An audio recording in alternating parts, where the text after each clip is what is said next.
تو ماما ہم لوگ ابھی بات کر رہے تھے یوسف علیہ السلام کے بارے میں، اور یوسف علیہ السلام نے اپنے بھائیوں کو اپنی آئیڈینٹی فائنلی بتا دی۔ اتنے سالوں بعد کسی کو یہ اتنا بڑا راز نہیں بتایا کہ وہ کون ہے۔ یہ اتنے دیر کے لیے کوئی بندہ یہ چیز اپنے اندر رکھ سکتا ہے؟ یہ چیز صبر سے آتی ہے کہ انسان اپنے راز کو یا کسی اور کے راز کو اپنے دل میں رکھ سکے۔ اور یہاں پر جو انہوں نے اپنی کامیابی کا راز بتایا وہ بھی یہی کہ اِنَّهُ مَن يَتَّقِ وَيَصْبِرْ فَإِنَّ اللَّهَ لَا يُضِيعُ أَجْرَ الْمُحْسِنِينَ۔ تو صبر کیا ہوتا ہے؟ صبر کا معنی ہوتا ہے رکنا۔ کس چیز سے رکنا؟ اپنی خواہشات کی تکمیل سے رکنا۔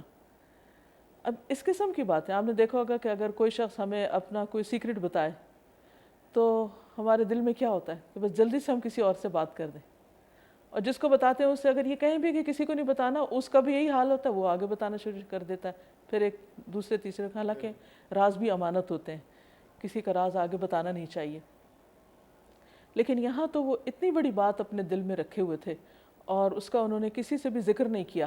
ماما مزے کی بات یہ ہے کہ جو یوسف علیہ السلام کے بھائی ہیں وہ مصر ہی جاتے ہیں ان کو ڈھونڈنے کے لیے، ایسا کیوں ہے؟ ہوتا ہی ہے کہ جب اللہ تعالیٰ کسی کام کا اذن دے دیتا ہے تو بندے کی اسی طرف رہنمائی کر لیتا ہے۔ ویسے بھی ان کو کچھ شاید اندازہ تھا کہ ہم نے کنویں میں پھینکا اور کوئی قافلہ آ کے ان کو اٹھا لے گیا ہوگا۔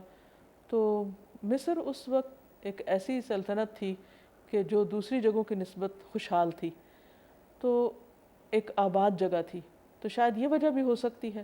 اور ویسے یہ ہے کہ چونکہ پیچھے بنیامین بھی اور ایک بڑے بھائی بھی وہاں پر موجود تھے اور غلے کی بھی کمی تھی، تو وہ بھی لینے جانا تھا، تو انہوں نے سوچا دونوں کام ساتھ ہی کر لیتے ہیں، بلکہ تینوں کام، یوسف کو بھی وہیں ڈھونڈتے ہیں، بھائیوں کو بھی لانے کی کوشش کرتے ہیں، مزید غلہ بھی لاتے ہیں۔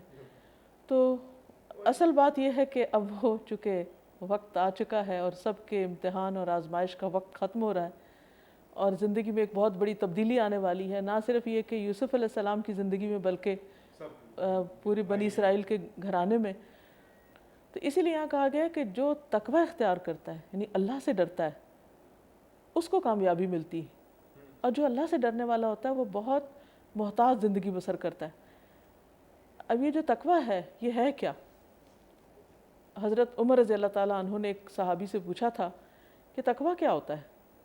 تو انہوں نے جواب دینے کی بجائے ایک اور سوال کر دیا کہ عمر کیا آپ کا گزر کبھی کسی کانٹوں والے جنگل سے ہوا، کانٹوں والے رستے سے گزرے ہو؟ انہوں نے کہا کئی دفعہ گزرا ہوں۔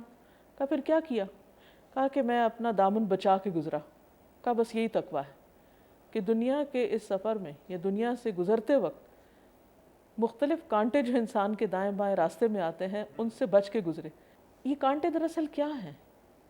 یہ کانٹے لوگوں کے رویے بھی ہیں، راستے کی مشکلات بھی ہیں، ڈسٹریکٹ کرنے والی چیزیں بھی ہیں جو انسان کو اس کے مقصد سے ہٹاتی ہیں، اس کو اس کے اخلاق سے بعض اوقات گرا دیتی ہیں۔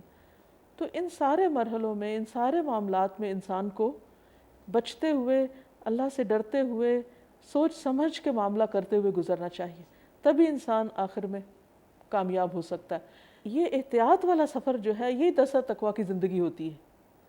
یوسف علیہ السلام نے بھائیوں کا رویہ بھی دیکھا، اپنے ماضی میں بہت سی اور مشکلات بھی دیکھی، لیکن ان سب میں کس طرح اپنا دامن بچا بچا کے چلتے رہے، اور پھر ہر موقع پر کس طرح ان کا جو ریاکشن تھا وہ کتنا پازیٹو تھا۔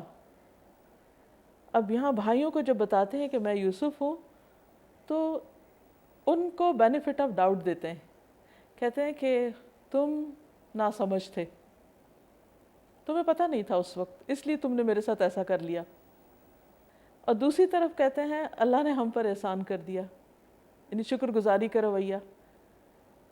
اتنے دکھ اٹھا کر اگر کسی کو خوشی ملتی ہے تو انسان اس کو بھی پوری طرح بعض اوقات انجوائے نہیں کرتا، اور دوسروں کو پھر کہتا ہے کہ تمہیں کیا پتا کہ میں نے کیسی کیسی تکلیفیں اٹھائیں۔ بالکل بالکل۔ اور وہ کانٹوں کو نہیں یاد کرتے، وہ کہتے ہیں اللہ نے ہم پر بڑا احسان کر دیا اور یہ ساری نعمتیں ہمیں عطا کر دی۔ تو اللہ تعالیٰ سے دعا ہے کہ اللہ تعالیٰ ہمیں اس کہانی سے حقیقی معنوں میں وہ سکھا دے جس سے ہم کامیابی کا سفر آسانی سے طے کر سکیں۔ آمین آمین۔ تو ہم لوگ اب یہاں پر ہی ختم کرتے ہیں، ناظرین سے اجازت۔ السلام علیکم ورحمۃ اللہ وبرکاتہ.